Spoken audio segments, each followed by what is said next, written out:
ठाणे-बेलापूर महामार्गालगत Khairane MIDC परिसरातील service रोडवर शनिवार दिनांक 9 ऑगस्टच्या मध्यरात्री थरारक पण जीवघेणा स्टंट सादर करणाऱ्या दोघांना तुर्भे पोलिसांनी गजाआड केलंय। एक जण ऑटोच्या वर बसून स्टंट करत होता तर दुसरा त्याचे रील तयार करत होता। विशेष म्हणजे हा प्रकार सुरू असताना रिक्षा ड्रायव्हर शिवाय वेगात धावत होती।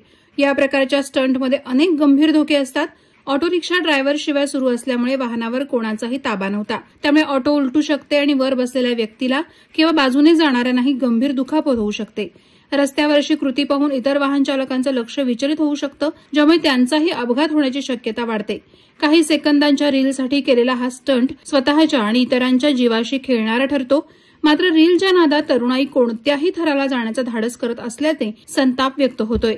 तुर्भे पोलिसांनी दिलेल्या माहितीनुसार अटक करण्यात आलेले शमसूद अहमद वय 27 वर्ष मेकॅनिक याने ड्रायव्हर शिवाय सुरू असलेल्या ऑटोवर बसून स्टंट केला, तर ऑटो चालक अक्षय धोत्रे वय 26 याने मोबाईलवरून त्याचे रेकॉर्डिंग करून इन्स्टाग्रामवर पोस्ट केले। इन्स्टाग्रामवर स्टंटबाजीची रील पाहून पोलिसांनी ऑटोचा नोंदणी क्रमांक शोधला आणि आरोपींना ताब्यात घेतलं।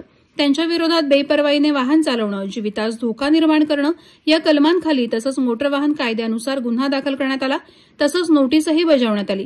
यानंतर दोन्ही आरोपींनी पोलिसांसमोर माफी मागत अशा स्टंटची पुनरावृत्ती न करण्याचं आश्वासन दिलंय आणि इतरांनाही अशा जीवघेण्या कृत्यांपासून दूर राहण्याचं आवाहन केलंय। मैं माफी मांगता हूँ।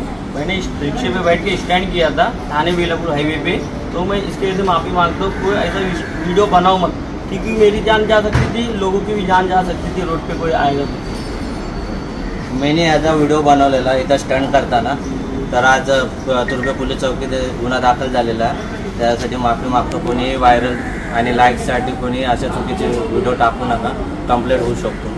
वादळवारा लाईव्हसाठी न्यूज ब्युरो, नवी मुंबई। नवी मुंबई व रायगड जिल्ह्यातील ताज्या बातम्या आणि घडामोडींसाठी सबस्क्राईब करा वादळवारा लाईव्ह चॅनल आणि दाबा बेल आयकॉन।